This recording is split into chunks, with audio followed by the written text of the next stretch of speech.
మతాల ప్రస్తావనని రాజకీయం అంటారు. రేపు మీరు కమిటీస్లోకి వెళ్తారు, బాధ్యతలు తీసుకుంటారు, ప్రజల్లోకి వెళ్తారు.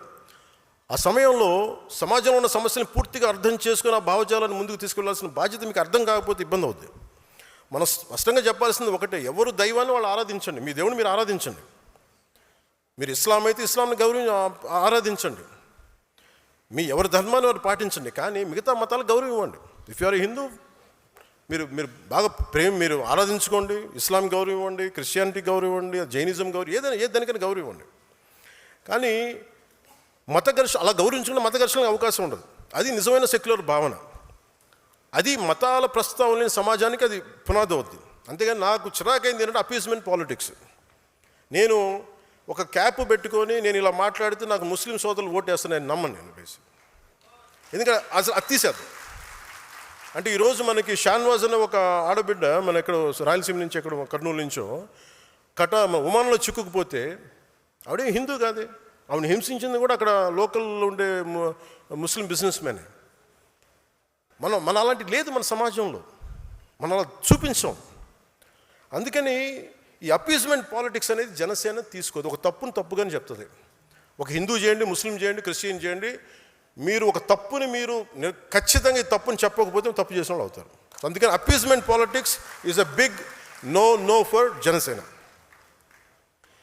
నువ్వు నీ పరిమితుల్లో ఉండు, నేను నా పరిమితుల్లో ఉంటా. నాకు ఇష్టమైతే నేను ఈ మతాన్ని అర్థం చేసుకుంటాను, స్వీకరిస్తా. కానీ బలవంతంగా మార్చే హక్కు ఎవరికి లేదు.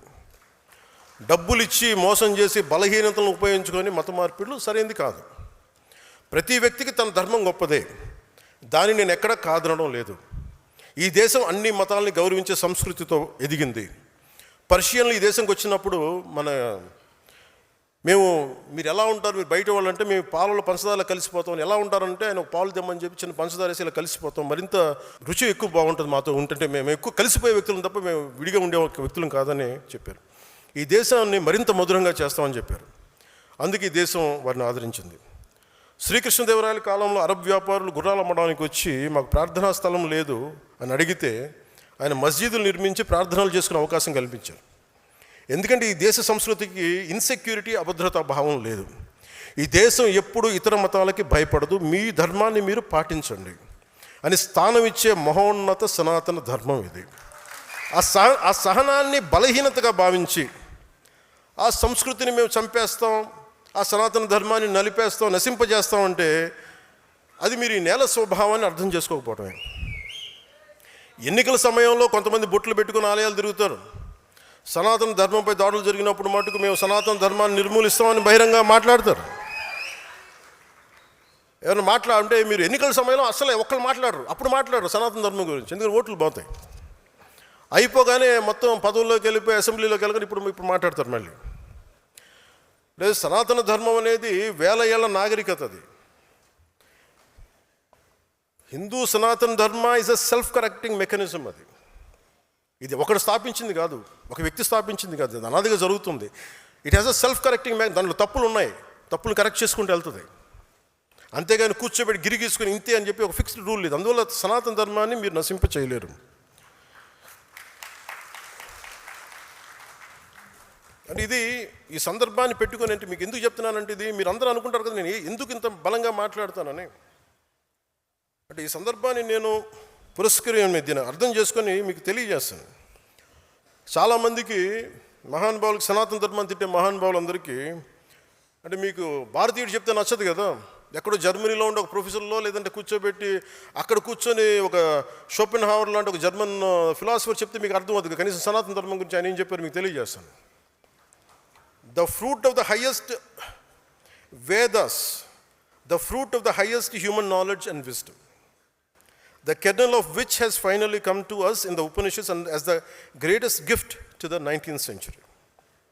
ఇది నేను తర్వాత ట్వీట్ చేస్తాను, లేదంటే మన శతజ్ఞులు పెడతాను. కానీ బట్ ఇక్కడ నేను చెప్పదలుచుకుంది ఏంటంటే, విదేశాల నుంచి ఐరోపా ఖండం నుంచి ఇక్కడికి వచ్చి ఇక్కడ సమాజాన్ని మార్చాలనుకునే వాళ్ళకి ఏం జరుగుతుందని చెప్పడానికి ఆయన చెప్పింది ఏంటంటే, మీరు ఇక్కడికి వచ్చి మీరు ఈ మతాన్ని నిర్మూలింపు చేద్దాం అనుకునే వాళ్ళు ఎలాంటిదంటే, it is just the same as if we fired a bullet at a cliff.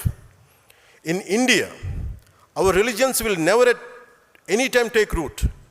The ancient wisdom of the human race will not be supplanted by the events happened elsewhere. On the contrary, Indian wisdom flows back to Europe and will produce a fundamental change in our knowledge and thought. అంటే మీరు భారతదేశాన్ని మార్చేద్దామని చెప్పి మన భావజాలంతో పెడితే అది మనల్ని ఎలాంటిదంటే ఒక హిమాలయ శిఖరాన్ని చిన్నపాటి తుపాకీతో కొట్టినాడు. దానికి ఏమవుతుంది? దాని గ్రాండీర్ ముందు, దాని మ్యాగ్నానిటీ ముందు. అది ఏమి అవ్వకపోగా, అది మనల్ని మార్చకపోగా, అది మన భావాల్ని మార్చేస్తుంది. ఇది షోపెన్హావర్ చెప్పింది. ఇది సనాతన ధర్మాన్ని విమర్శించే వాళ్ళందరికీ మీరు ఒకసారి ఈ పుస్తకాలు చదివితే, ఇలాంటి పుస్తకాలు చదివితే ఇలాంటి పిచ్చి మాటలు మీరు మాట్లాడరు. అలాగే మతం కనిపెట్టినప్పుడు మటుకు మైకులు లేవు. అలాగే హిందూ మతంలో కూడా ఇప్పుడు నేను మాట్లాడితే, నేను తిరుపతి లడ్డు విషయం గురించి మాట్లాడితే చేసిందంత ఎవరు? క్రిస్టియన్స్ లేరు, ముస్లిమ్స్ లేరు, హిందువులే. హిందూ మతాన్ని గౌరవించిన హిందువులు అంటే నా చిరాకు. నాకు దాంట్లో ముస్లిమ్స్ ఎక్కడున్నారు, క్రిస్టియన్స్ ఎక్కడున్నారు? మైక్స్ పెట్టి ఇబ్బంది పెడతా ఉంటాయి కొన్నిసార్లు.